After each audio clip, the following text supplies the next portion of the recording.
Queremos dar la bienvenida a todos aquellos que se juntan con nosotros, con la Iglesia Cristiana de las Américas, a través de Facebook, a través de YouTube. Esta es la casa del Señor y esta es una familia. Y como tal, pues queremos compartir en familia un tema que nos ayude a vivir y experimentar la vida en Cristo de la mejor manera. Quédese con nosotros.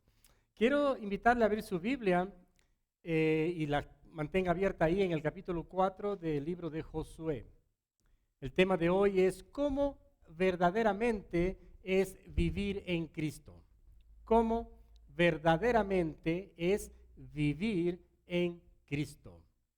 Y aunque quiero compartir unos pasajes del Nuevo Testamento, por ejemplo, quizá el más decidor acerca de la vida en Cristo podría ser 2 de Corintios capítulo 5, versículo 17. La Escritura dice, de modo que si alguno está en Cristo, nueva criatura es. Las cosas viejas pasaron, todas se hacen nuevas, o todas se comienzan a hacer nuevas. Pero también la Escritura dice en 1 de Juan capítulo 3, versículo 6, y esto es tremenda palabra, que todo el que permanece en Él, es decir, en Cristo, no peca.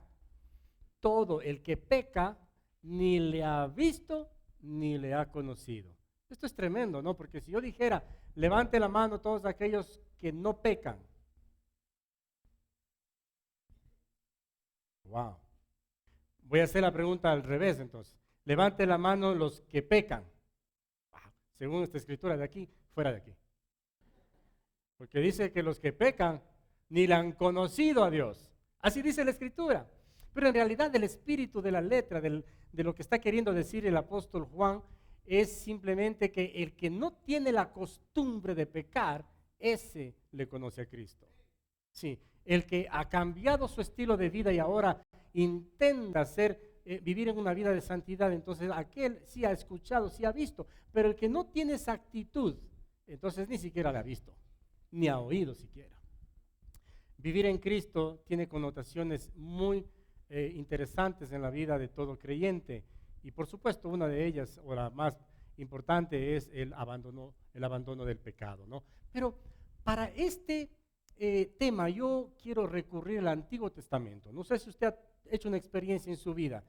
Y cuando somos niños hacemos más cosas como estas, ¿no? O cuando somos como niños también. Si usted está en un buen sol, en un día donde hay bastante sol y puede reflejarse, ¿no es cierto?, en una pared quizá de las casas, y se nota que cuando usted camina, la sombra la acompaña, ¿no es cierto? Entonces, cuando yo era niño, andaba haciendo así, piruetas, y andaba haciendo cosas, y andaba haciendo este cosito de ahí, que es ¿ven ahí? ¿Sí ven ahí? Es el conejito, ¿no? Y cosas como estas. Se veía en la sombra, y lo interesante es que la sombra me acompaña, la sombra está ahí. Y no quiero recurrir a este ejemplo indicando que la sombra es oscura, ¿no? Pero siempre nos acompaña, a eso quiero ir. Porque el Antiguo Testamento para el creyente es una sombra. Siempre nos acompaña y nos está mostrando tal cual como es. Es un reflejo que hay que interpretar. ¿Sí? Tengo que con inteligencia darme cuenta qué es lo que está diciendo, pero puedo llegar a descubrir. Yo quiero que usted habilite, ponga su vida en modo inteligente, más inteligente de lo común, para que entendamos juntos esta palabra. Amén. Y ahora sí vamos a el libro de Josué, capítulo 4. Voy a leer del 1 al 9, me voy a saltar un poco, luego voy del 19 al 24, pero es importante que leamos toda esta porción de la Escritura. Josué 4. Cuando toda la gente hubo acabado de pasar el Jordán, Jehová habló a Josué diciendo, tomad del pueblo 12 hombres, uno de cada tribu, y mandadles diciendo, tomad de aquí, de en medio del Jordán, del lugar donde están firmes los pies de los sacerdotes, 12 piedras, las cuales pasaréis con vosotros, y levantadlas en el lugar donde habéis de pasar la noche. Entonces Josué llamó a 12 hombres, a los cuales él había designado de entre los hijos de Israel, uno de cada tribu, y les dijo Josué, pasad delante del arca de Jehová vuestro Dios a la mitad del Jordán, y cada uno de vosotros tome una piedra sobre su hombro, conforme al número de las tribus de los hijos de Israel, para que esto sea señal entre vosotros. Y cuando vuestros hijos preguntaren a sus padres mañana, diciendo, ¿qué significan estas piedras? Les responderéis, que las aguas del Jordán fueron divididas delante del arca de Jehová, delante del arca del pacto de Jehová, cuando ella pasó el Jordán, las aguas del Jordán se dividieron y estas piedras servirán de monumento conmemorativo a los hijos de Israel para siempre. Versículo 8, y los hijos de Israel lo hicieron así, como Josué les mandó. Tomaron 12 piedras en medio del Jordán, como Jehová lo había dicho a Josué, conforme al número de las tribus de los hijos de Israel, y las pasaron al lugar donde acamparon y las levantaron allí. Josué también levantó 12 piedras en medio del Jordán, en el lugar donde estuvieron los pies de los sacerdotes que llevaban el arca del pacto y han estado allí hasta hoy. Me salto al 19. Y el pueblo subió del Jordán el día 10 del mes primero y acamparon en Gilgal, al lado oriental de Jericó. Y Josué erigió en Gilgal las 12 piedras que habían traído del Jordán y habló a los hijos de Israel diciendo: cuando mañana preguntaren vuestros hijos a sus padres y dijeren qué significan estas piedras, declararéis a vuestros hijos diciendo: Israel pasó en seco por este Jordán, porque Jehová vuestro Dios secó las aguas del Jordán delante de vosotros hasta que habíais pasado, a la manera que Jehová vuestro Dios lo había hecho en el Mar Rojo, el cual secó delante de nosotros hasta que pasamos, para que todos los pueblos de la tierra conozcan que la mano de Jehová es poderosa, para que temáis a Jehová vuestro Dios todos los días. Amén. Quiero compartir unos 5 puntos con ustedes que nos van a llevar a entender, porque tal vez usted está diciendo en este preciso momento: pastor, usted dijo que vamos a hablar sobre el tema cómo es verdaderamente vivir en Cristo. ¿Y qué tiene que ver Josué, las piedras y todas estas cosas con lo que estamos aprendiendo? Pues mire, todos los elementos nos van a llevar a entender lo que implica vivir en Cristo. Así que quiero compartir con ustedes unos, creo que 5 puntos. El asunto de pasar al otro lado del Jordán, el asunto de la toma de Jericó, que no está en este capítulo, pero que es parte. Voy a hablarles de un acto suicida de los israelitas y voy a hablarles también de los monumentos que pidieron. Fueron monumentos bajo pedido. Y también el pueblo pasó, los sacerdotes pasaron y el Jordán otra vez volvió a su cauce. Estos 5 puntos quiero compartir con ustedes y usted se dará cuenta que efectivamente podemos aplicar a la vida en Cristo. En primer lugar, al otro lado del Jordán. Israel estaba ahora al otro lado del río Jordán. ¿Sabe qué es lo que sucedió? Más o menos al revés ustedes, porque yo estoy haciendo desde mi lado, pero aquí está la tierra donde estaba Abraham y había prometido a él y a su familia, a su descendencia, una tierra prometida. Pues para llegar acá, de aquí a acá, simplemente había que llegar así, pues no. Y ellos vinieron así.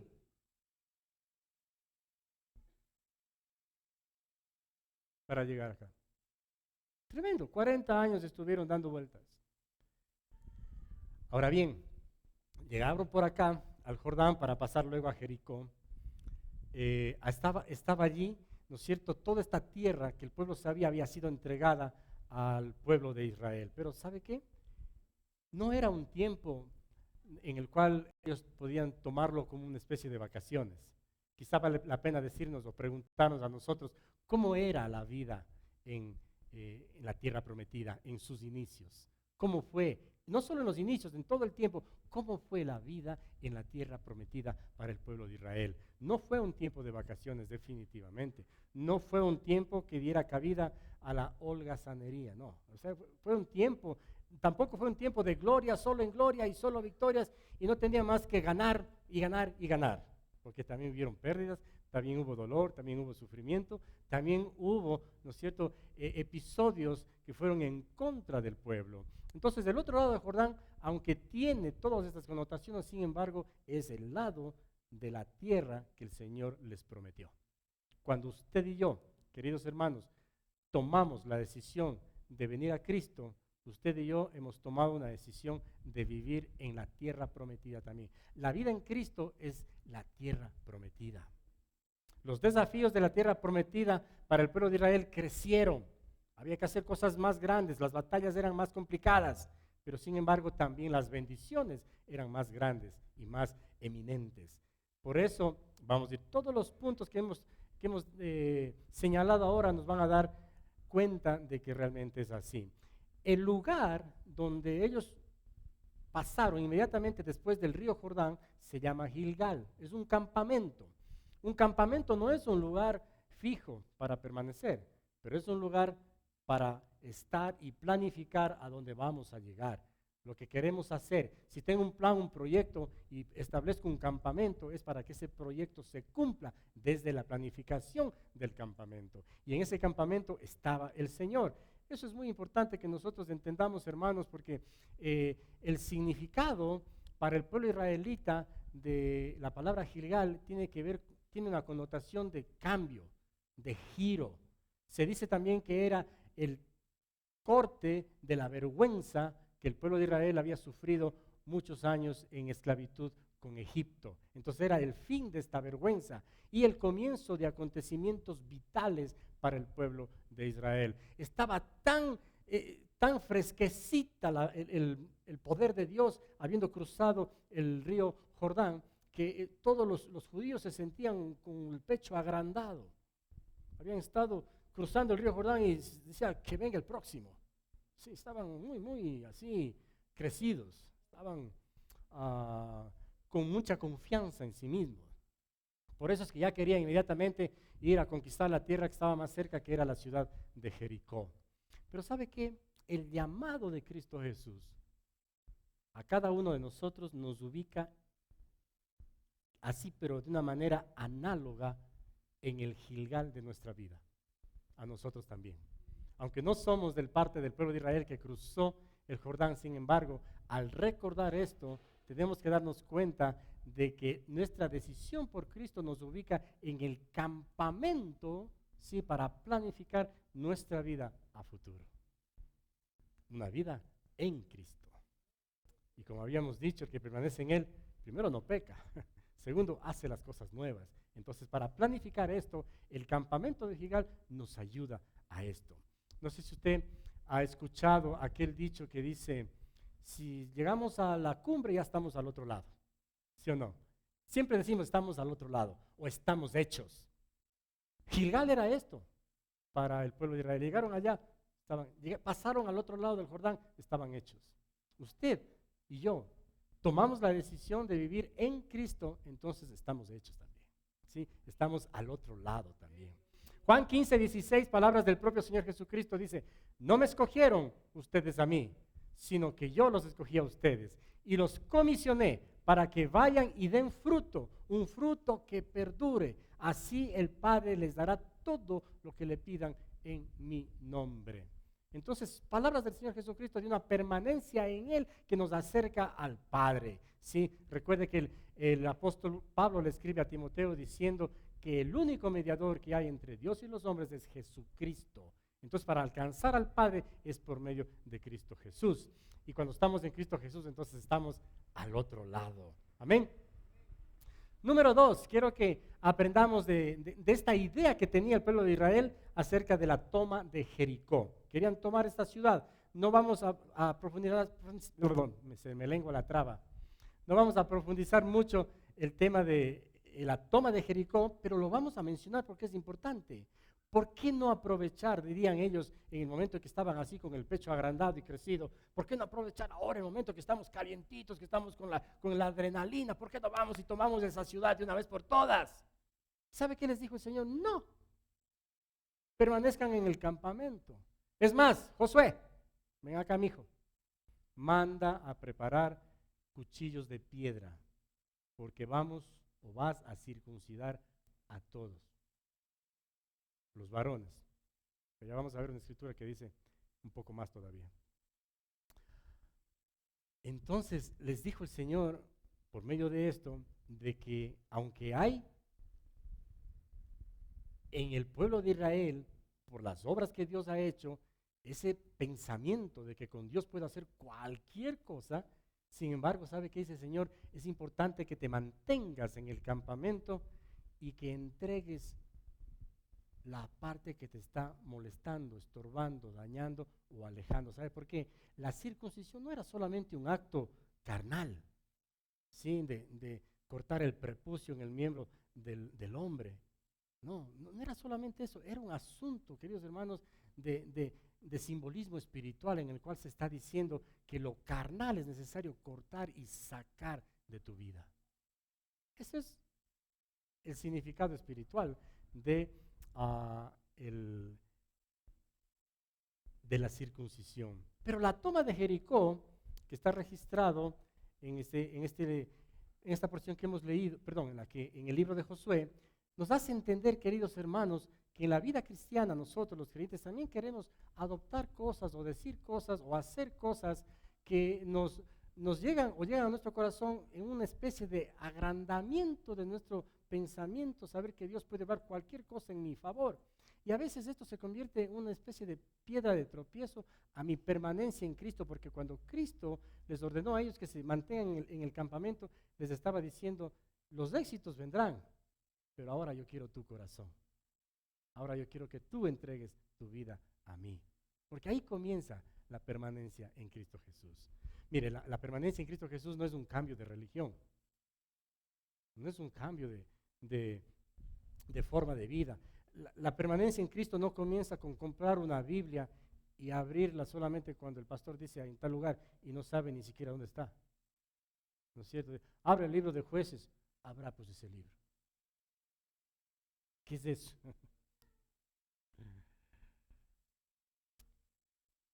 Filipenses 3, 12 y 14, el apóstol Pablo dice que esto es una cuestión constante que uno tiene que tener en la mente y en el corazón. Pues dice él, no que lo haya alcanzado ya, ni que ya sea perfecto, sino prosigo por ver si logro hacer aquello para lo cual fui también asido por Cristo Jesús. Hermanos, yo mismo no pretendo haberlo alcanzado ya, pero una cosa hago, olvidando ciertamente lo que queda atrás y extendiéndome a lo que va por delante, prosigo a la meta, al premio del supremo llamamiento que es en Cristo Jesús. Prosigo a la meta, prosigo adelante. Pero muchas veces nosotros como creyentes hacemos caso omiso de lo que nos está pidiendo la palabra de Dios. ¿Usted se imagina algún soldado que esté ahí y el capitán o el general, el que sea, le dice, firmes, ¿cierto? Ahí, un paso al frente. 2 pasos al frente. No, era para adelante, no era para atrás. Lo estaba haciendo con toda la astucia, con toda la fuerza, pero lo estaba haciendo equivocadamente. Muchas veces el creyente, como el pueblo de Israel también, hace lo que tiene que hacer, supuestamente entiende, pero entiende el mensaje al revés. Y eso lo aleja antes que lo acerca. ¿Qué quiero decir con esto? Pensamos que llegamos a Cristo, estamos en Cristo, pero pensamos que el Señor tiene que hacer todas las cosas a mi beneficio, a mi satisfacción. Pensamos que se ha convertido en una especie de lámpara mágica, ¿no? Al cual sobamos un poquito y recibimos las cosas que el Señor tiene o que yo quiero que Él me dé, pero no es así. El Señor dice, sí vas a tener éxito. Sin embargo, ahora necesito que tú des un paso al frente, pero hacia mí. Ven a mí, entrégame tu corazón, entrégame tu vida. Aquí va a empezar la tuya, entrégame tu vida. Amén. Entonces, pasando al punto 3, ¿no? Vemos primero en el texto que hemos leído que ahí se ve un acto completamente suicida. Así le he puesto yo, un acto suicida. Josué 5:8. Y cuando acabaron de circuncidar a toda la gente, se quedaron en el mismo lugar en el campamento hasta que sanaron. La circuncisión siempre fue un proceso de consagración a Dios. Pero mire, el pueblo está cruzando el río Jordán, ¿sí? Se quedaron ya en este lado 2 tribus y media, ¿sí? Para habitar en esa región. Los guerreros de estas tribus tuvieron que pasar el río Jordán, ¿sí? Y pelear por los demás. Pero ahí el Señor dice, ratito, esperen un momento, todos van a ser circuncidados. ¿Por qué? Todos necesitan consagrarse, porque la generación anterior, que estuvo 40 años andando por ahí por el desierto, ¿sí? Ellos se olvidaron, ellos tuvieron una actitud de rebeldía, ¿sí? Entonces esa generación ya no está aquí. Ahora ustedes son diferentes, tienen que consagrarse. Ustedes van a empezar de nuevo, tienen que consagrarse. Por eso digo que el Gilgal es una especie de este momento primero en que el creyente llega a los pies de Cristo. Y junto con otros más, obviamente, ¿no? Pero la circuncisión entonces es un acto en el cual el israelita tenía que entender que era una consagración a Dios, pero también obviamente era un acto físico. Ellos estaban a punto de tomar la tierra prometida, Jericó, en este caso la ciudad de Jericó, y ¿sabe qué? Cuando los hombres que eran los guerreros son circuncidados, entonces ya no hay la comodidad física ni la fortaleza para ir a conquistar. Había por lo menos que tener 3 días o una semana, no sé, para recuperarse de esta operación. Sencilla tal vez, pero diferente, ¿no? Entonces, cuando ellos estaban así sacando pecho al final del cruce del río Jordán, les circuncidan y estaban después así, ¡ay! ¡Ay, ay, ay! Primero sacando pecho y después, ¡ay, au! No, pero dice, quédense hasta que sanen. Eso es muy importante, porque para el creyente también es exactamente igual hoy, creyente en Cristo. Sí, usted tiene que entender, amado hermano, que si usted entra en una condición de vida con el Señor, ahora usted tiene que consagrarse para Él. Tiene que circuncidarse. Y de hecho ya hemos comprado cuchillos nosotros aquí para... No. El cuchillo es la palabra de Dios que penetra hasta lo más profundo. Pero es necesario que corte, amado hermano, que saque de su vida lo carnal, lo efímero, lo que tiene una trascendencia temporal y la ponga en segundo plano. Es importante eso. Escuche esto. El versículo 8 que hemos leído hace un momento. Y me llama la atención mucho. Dice, y cuando acabaron de circuncidar a toda la gente, se quedaron en el mismo lugar. A toda la gente. ¿Mujeres también? ¿Por qué no registra la escritura? Y cuando acabaron de circuncidar a todos los varones, porque a ellos supuestamente es. Mire, la escritura, como digo, es como la sombra, no nos acompaña. Y está indicando también que hoy, en Cristo, la mujer también tiene que ser circuncidada. Sí, porque no es circuncisión física, es una circuncisión espiritual, es cortar lo carnal. Cortar y dejar al lado aquellas cosas que están atando en la carne y no nos permite avanzar en la vida en Cristo. Amén. No escucho mujeres decir amén. No, un judío podía haber dicho, cuando era circuncidado, y esta era la imagen externa de la circuncisión, ellos decían, no soy como las otras naciones, no soy, más o menos como decían los fariseos, no soy pecador como este, no soy como las otras naciones, escucho a Dios y lo hago porque debo hacerlo. Esa es una idea israelita acerca de lo que implica la circuncisión. Por eso, hasta el tiempo en que Jesús estaba enseñándonos aquí en la tierra, este tema todavía traía, ¿no es cierto?, mucha controversia con el apóstol Pablo, con el apóstol Pedro, etc. Pero no vamos a entrar en eso. Queremos entender hoy que la circuncisión espiritual es un asunto de renunciar a la carne, de renunciar al mundo, era morir a uno mismo, era entregar mi vida a Cristo, ¿sí? Eso significa para nosotros hoy la circuncisión. Y es interesante que mencionan todas estas palabras, tienen su connotación. Dice, se quedaron en el campamento hasta que sanaron, pero no es solamente el asunto normal que tenían que ser sanados físicamente para ir a la conquista de Jericó, sino que el campamento en ese lugar es el lugar de sanidad. Por eso para nosotros como creyentes, nuestra decisión en Cristo, nuestro comenzar en caminar a la manera de Cristo, tiene que ser el lugar de sanidad. El lugar de sanación ahí, a los pies del propio Señor Jesucristo. El espíritu de la circuncisión, entonces, si es que podemos decirlo de esta manera, y aunque redunde, siempre fue espiritual, siempre fue en el ámbito espiritual. Mire lo que dice Deuteronomio 36, y ya aquí ya le mostraba la connotación espiritual de la circuncisión. Además, el Señor tu Dios circuncidará tu corazón y el corazón de los descendientes para que ames al Señor tu Dios con todo tu corazón y con toda tu alma a fin de que vivas. Así es.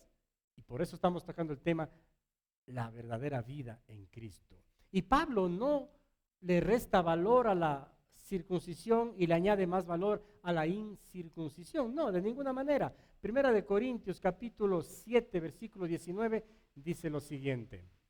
La circuncisión nada es, y nada es la incircuncisión, sino el guardar los mandamientos de Dios.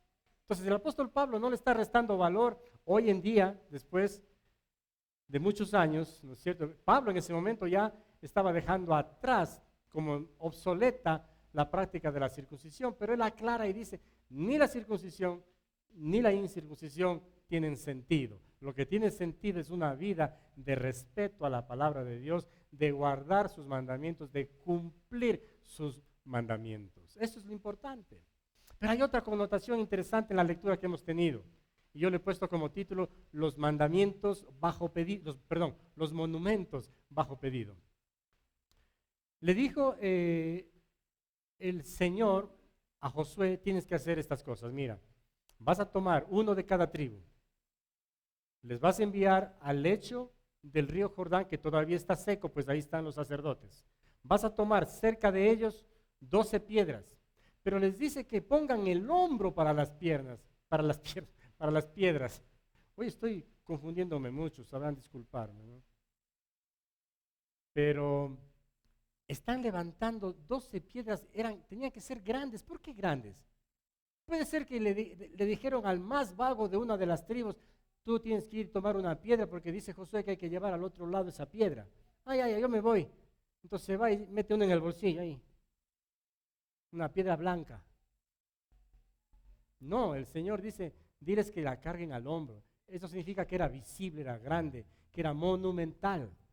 Eso era lo importante. Interesante también que cuando tomaron la decisión, y esto no está en la Biblia, pero seguro que está en la suya, cuando el Señor le dice, ¿cuál va a ir de tu tribu? Y saca un flaquito así y dice, ¿yo? No, mijo, vos no. Tú no vas a poder traer la piedra que necesito.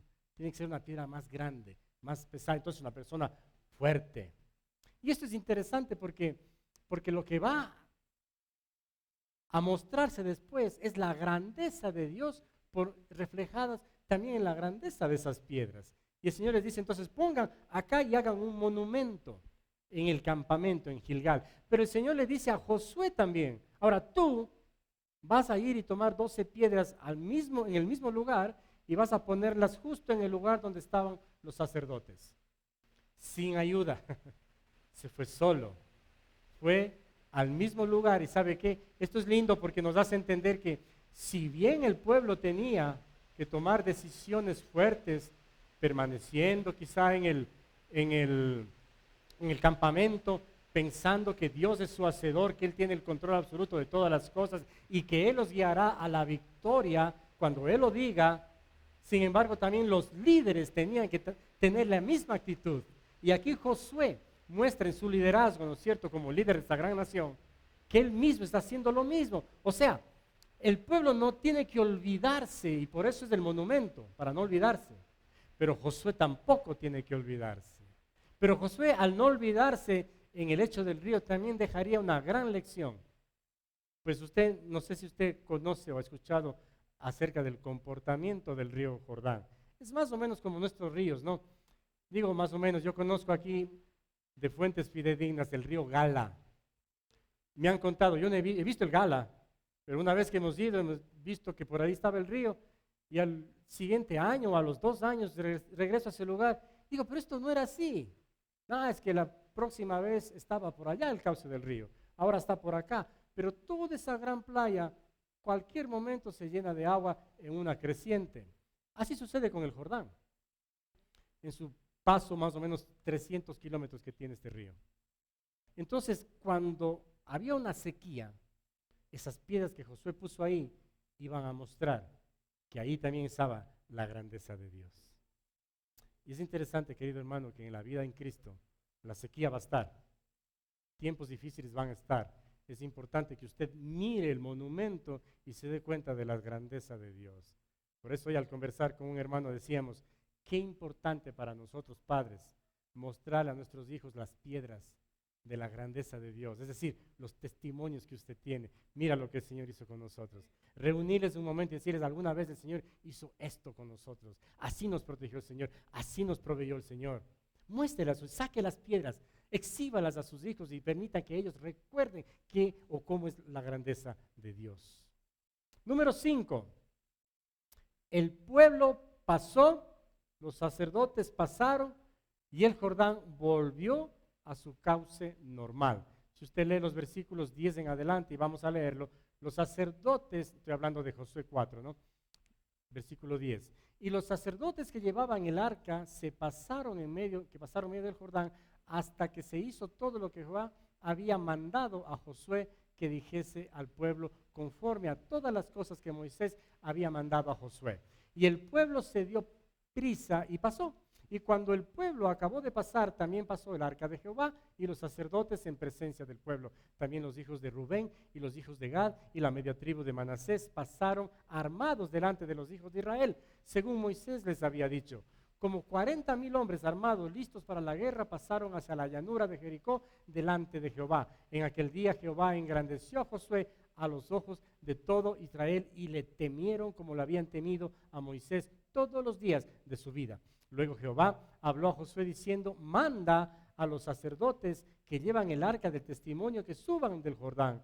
Y Josué mandó a los sacerdotes diciendo, subid del Jordán. Y aconteció que cuando los sacerdotes que llevaban el arca del pacto de Jehová subieron de en medio del Jordán, las plantas de los pies de los sacerdotes estuvieron en lugar seco. Las aguas del Jordán se volvieron a su lugar corriendo como antes en todos sus bordes, en todos. Ahora mire, los sacerdotes estuvieron con el arca del pacto durante todo el tiempo que tomó el cruce. Oiga, cargados ahí, firmes. No estoy hablando de 20 personas que cruzaron. No estoy hablando de 100 personas. Solo los guerreros de las 2 tribus y media que quedaron al otro lado eran más de 4,000. Solo ellos. Y el resto, estamos hablando de millones. Tal vez algunos dicen que entre 1 millón, 2 millones de personas cruzaron el Jordán, como vinieron también desde Egipto. Entonces, es interesante, como digo, la palabra de Dios, que todo tiene su significado. Cuando nosotros cruzamos nuestra vida para alcanzar una vida en Cristo, cuando damos ese salto, ¿no es cierto?, indicando que ahora quiero permanecer en Cristo, es interesante que la Escritura aquí nos muestra que si bien ya estaban en la tierra prometida las 2 tribus y media, ellos tenían que cruzar, ¿para qué? Para ayudar a sus hermanos. Es lo mismo que sucede en la iglesia del Señor, que tiene que suceder en la iglesia del Señor. A lo mejor estoy mejor que otro, en una mejor condición, pero ¿sabe qué? A lo mejor usted está más adelantado en la toma de su tierra prometida, de su vida en Cristo. Pero es el tiempo para ayudar a los que están comenzando. Es el tiempo para interceder por los demás. Es el tiempo para tomar un momento en el campamento para pedir a Dios por aquellos que todavía no han tomado la tierra prometida. Cosas interesantes de lo que implica vivir en Cristo, permanecer en Cristo. Las aguas del Jordán entonces volvieron a su lugar como antes, es decir, anegaron todo ese lugar, se taparon las piedras que Josué puso ahí, pero estos estarían ahí. Yo sí me puse a preguntar ahora, ¿y si la correntada era fuerte y se movían esas piedras, no quedaba rastro de nada? Por eso lo importante de poner piedras grandes, porque grandes eran también las obras que Dios hizo en medio del pueblo de Israel. Amén. Ahora, regresemos a Gilgal. Gilgal se convertiría entonces en la base de operaciones para la conquista de la tierra prometida. Por tanto, era completamente apropiado, ¿no es cierto?, que esta primera obra en Gilgal sea de establecer un recordatorio para siempre.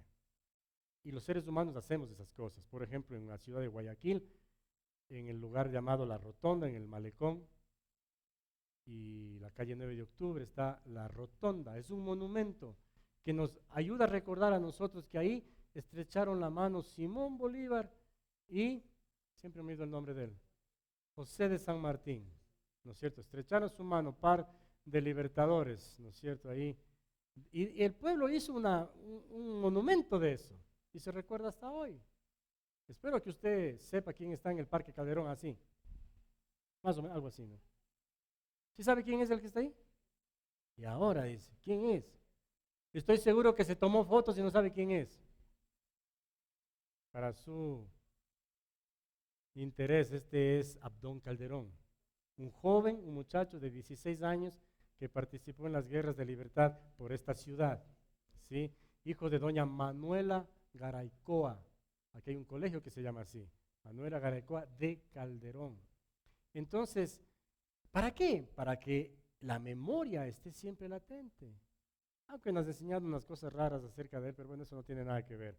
Siempre los monumentos nos hacen recordar lo que pasó, lo que sucedió, cuán grande fue algo, etc. ¿no? Entonces, este monumento, estas 12 piedras que eran un monumento sencillo, pero significa que todo el pueblo de Israel fue o dio testimonio de lo que aconteció aquel día. Todas las tribus lo vieron e hicieron cosas grandes y maravillosas para todos. Hoy en día, ¿sabe cuál es el Gilgal espiritual para usted y para mí como creyentes? El trono mismo de Dios. El trono de Dios, al cual usted y yo accedemos mediante la oración, mediante el estudio de la palabra de Dios. Ese lugar es del Gilgal, ¿sabe por qué? Porque usted está diciendo, yo necesito hacer esto en mi vida, esto con mi matrimonio, esto con mis hijos, esto, aquello por aquí.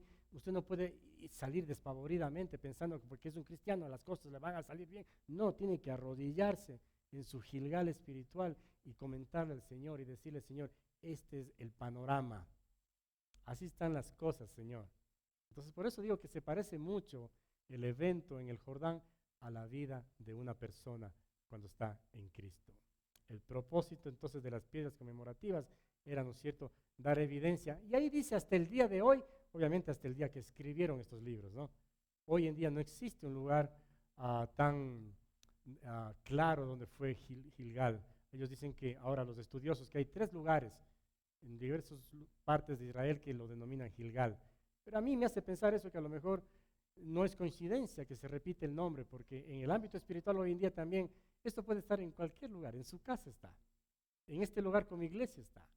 Gilgal es el lugar donde usted decide arrodillarse y orar, tal vez es un hospital donde está con la necesidad, tal vez toma un tiempo y dice, aquí es mi Gilgal y voy a pedir al Señor y voy a poner delante de Dios mi situación. Entonces el propósito de las piedras son estas, ¿no? Recordarnos. Y quiero terminar tomando todo lo que hemos mencionado y hacer una analogía con la vida del creyente hoy en día. Gilgal también para nosotros entonces es la base de operaciones para la conquista de nuestra tierra prometida, es decir, de nuestra vida exitosa en Cristo. Yo sé que algunos están 10, 20, 30 años en Cristo, pero algunos solamente han tenido una experiencia religiosa en realidad. No han tenido una experiencia de elementos vitales, de cambios. No han tenido un Gilgal en su vida que les diera un giro.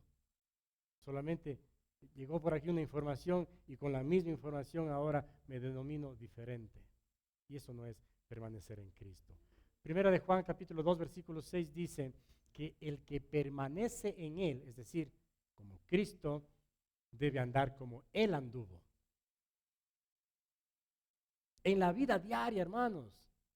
No en las cosas extrañas, como algunos dicen, sobrenaturales, no. Porque si usted es sumamente espiritual y si usted lee este pasaje, el que permanece en Cristo debe andar como Él anduvo, usted tal vez dice, caramba, esto me está indicando a mí que yo debo caminar como Jesús caminó sobre el mar. No, en realidad en la vida diaria tiene que aprender a caminar como Él, obedeciendo su palabra, recurriendo a la oración. El Señor Jesús no tenía... Nosotros podríamos entender que el Señor no necesitaba orar, no necesitaba. Y les decía a sus discípulos, espérenme aquí, porque voy a orar. Les enseñó a orar. Debemos andar como Él anduvo, entendiendo bien cómo es la palabra de Dios y cómo podemos ponerla en práctica en nuestra vida. Entonces nosotros podríamos vivir, si es que obedecemos sus mandatos, una vida de obediencia, una vida de amor, una vida de obediencia que nos lleve a vivir una vida de santidad. Andar como Él anduvo es permanecer en Él. Ahora, no somos llamados, ¿no es cierto?, como digo hace un momento, a imitar cosas extrañas, ¿no? Un ejemplo, solamente para que tengan claro en otras áreas de su vida también. En el libro La Cuarta Dimensión de David Yonggi Cho se narra un acontecimiento muy interesante. Dice que unas chicas a quienes les gustaba mucho compartir el Evangelio, evangelizando, testificando, yendo a lugares cerca de su población, les tocaba un fin de semana ir a visitar un pueblo y compartir la palabra de Dios. Pero cuando ellos fueron para cruzar el río, se dieron cuenta que ya no había puente para cruzar. La crecida del río había dañado este puente y lo había llevado. Entonces ya estaban frente al río, pero no, nosotros vamos a predicar porque vamos a predicar el Evangelio. Entonces tomaron sus manos, sí, y oraron con toda la fuerza y el ímpetu pentecostal del caso. Y dijeron, como Pedro caminó sobre las aguas, así hoy las tres vamos a caminar sobre las aguas para cruzar este río y predicar el Evangelio. Y obviamente me imagino que dijeron en el nombre de Jesús y todo esto, ¿no? Entonces las tres decidieron meterse al río y créame, las tres se ahogaron.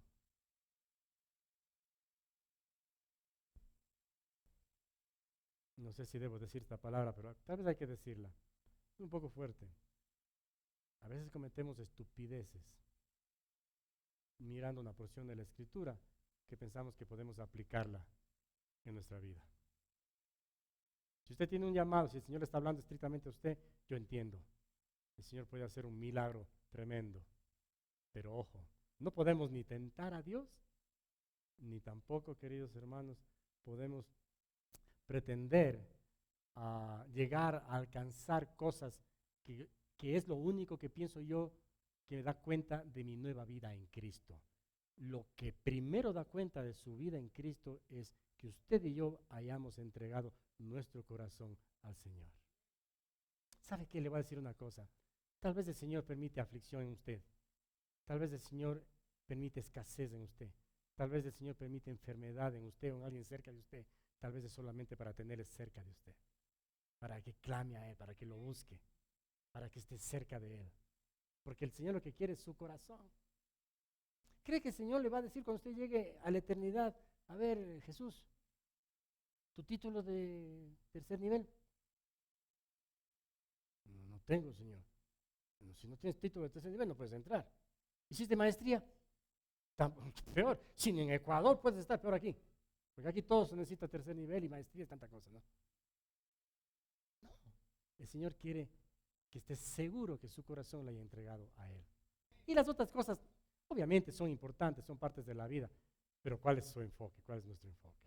Por lo tanto, hermanos, aprendamos a establecer las prioridades en nuestra vida y también a ponerlos como en memoria, como hicieron este pueblo, como un recordatorio de las grandes obras de Dios. En Primera de Juan 2:24 se menciona lo siguiente. Primera de Juan 2:24. En cuanto a vosotros, que permanezca en vosotros lo que oísteis desde el principio. Si lo que oísteis desde el principio permanece en vosotros, vosotros también permaneceréis en el Hijo y en el Padre.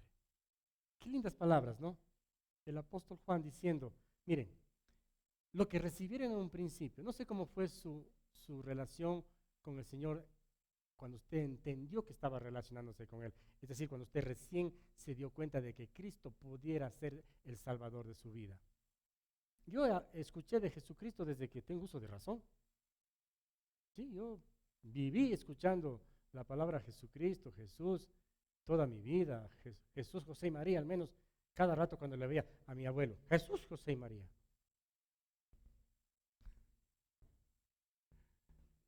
Y lo mencionaban mucho, sin embargo, le conocí a Jesús, el de la Biblia, el Salvador, cuando yo comencé a leer la Escritura y llegué al Evangelio de Mateo y me di cuenta que Él quería sanar mi vida, darme descanso y ofrecerme una vida nueva. Ahora, eso que yo entendí al principio, no sé cómo fue la suya, pero debe haber algún evento en su vida que le llevó por primera vez a entenderle a Cristo como su Señor y su Salvador. Y si usted lo invitó a su vida, entonces algunas cosas comenzaron a cambiar en usted. Y dice la Escritura, según Juan, esas cosas deben permanecer en usted. Se deben notar en usted. Deben estar allí. No puede estar alejado de eso. No puede, si usted le preguntan, ¿usted es cristiano? Sí, soy cristiano. ¿Y desde cuándo? Ya son bastantes años. O sea, no tiene trascendencia en su vida. Cuando a mí me preguntan, ¿usted es cristiano? Es la oportunidad para testificar. Si alguien me está diciendo, ¿usted es creyente? Me está diciendo, cuénteme quién es usted, cómo es. O sea, me está dando una oportunidad para predicarle el Evangelio.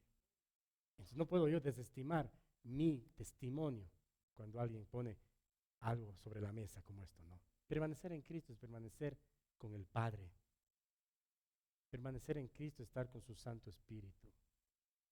Permanecer en Cristo es estar en ese Gilgal vez tras vez, cada vez que yo lo requiera. Qué pena que tengamos que regresar cada vez, pero así es la vida.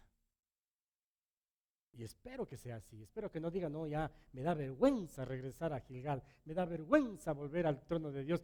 No, más bien acérquese confiadamente al trono de la gracia. Ahí dice la Escritura, hallará el oportuno socorro, ahí está listo el Señor para salvarnos, para sanarnos, para cambiarnos, para darnos una identidad en Él, para hacer que usted y yo vivamos en Él. Y Juan, el Evangelio de San Juan, menciona las palabras del Señor Jesucristo, palabras poderosísimas. Capítulo 15, versículos 4 y 5. Permaneced en mí y yo en vosotros. Como el pámpano no puede llevar fruto en sí mismo si no permanece en la vid, así tampoco vosotros si no permanecéis en mí. Yo soy la vid, vosotros los pámpanos. El que permanece en mí y yo en él, este lleva mucho fruto, porque separados de mí, nada podéis hacer. Aleluya. Aleluya. Casi que no necesitamos explicar nada. Pero ¿sabe qué? Y con esto vamos a terminar. ¿Sabe qué es interesantísimo, importantísimo esta porción de la Escritura? Porque el Señor ha estado, esta noche que comparte estas palabras, estaba con sus 12 amigos y unos pocos más discípulos, entiendo yo, porque no solo 12 andaban con Él. Compartió una cena con Él, una cena muy íntima. Ahí les dio las enseñanzas más grandes. Si usted mira el capítulo 14 y el capítulo 15 de Juan, no es sino la cuenta regresiva, ¿sí?, de acontecimientos muy cercanos a la muerte del Señor Jesucristo. ¿Sí? En estos acontecimientos enseña todo lo que debemos saber para vivir en Cristo. Y cuando salen de esta cena, dirigiéndose al huerto de los olivos, Él está pasando por un lugar donde ve unas uvas hermosas, grandes, y aprovecha la circunstancia, esa coyuntura, y les dice, miren estas uvas, mírenlas, qué preciosas se ven, ¿no? Miren estas ramas, esos son los pámpanos. Miren estas ramas, cómo sostienen este fruto. De hecho, no pudieran hacerlo si no estuvieran sostenidas en la vid misma que soy yo. Porque así como estas uvas están junto a la vid, así ustedes están junto a mí. Y si se alejan de mí, es decir, si salen de mi cobertura, entonces nada podéis hacer. ¿Sabe qué va a ser ahí? Un cristiano nominal, un cambiado de religión. Eso podrá ser. Menos un cristiano, menos un creyente, menos un hombre, una mujer que vive y permanece en Cristo. Y el Señor dice, el que está cerca de mí es parte de mí. O sea, es la proyección mía. El Señor está sosteniendo su fruto. Lo que usted está mostrando ser es porque Él está sosteniendo todo esto. Es decir, Él está involucrado todo el tiempo. El punto es que nosotros pretendemos ser uvas o frutos o racimos o pámpanos lejos del Señor Jesucristo, y esto no puede ser. Por nuestro pecado, porque no hemos circuncidado otras áreas en nuestra vida que son carnales, porque me considero más carnal con lo que hago que espiritual. Ser espiritual, como dijimos en el ejemplo de estas 3 chicas que se ahogaron, no implica tergiversar la Escritura, eso no es ser espiritual. Es entender realmente lo que dice la Escritura y aplicarla correctamente a nuestra vida. Entonces, permanecer en Cristo es establecer una relación con Cristo, es recordar sus grandes obras, es no olvidarse de todos los beneficios que ha tenido de Cristo Jesús. Sí es dejar a un lado atrás lo carnal, lo temporal, lo mundano, y es regresar las veces que sean necesarias al lugar, al trono de Dios, quizá para pedir perdón, quizá para pedir restauración, quizá para pedir dirección, quizá para pedir su autoridad y su poder. Todo esto en este campamento espiritual que el pueblo de Israel lo tuvo en Gilgal y que nosotros tenemos en el trono mismo de Dios cada vez que accedemos a su gracia, a su misericordia, por medio de la oración, por medio también de la lectura de la palabra de Dios. Quiero invitar a nuestros amigos en en Facebook, en YouTube, que tomen una decisión certera y que permanezcan en Cristo. Que tomen esa decisión, la mejor decisión de toda la vida, y que les lleve a experimentar una vida en salvación, una vida en Cristo Jesús. Alejados de Él, como dice la Escritura, nada podemos hacer. Hasta la próxima semana.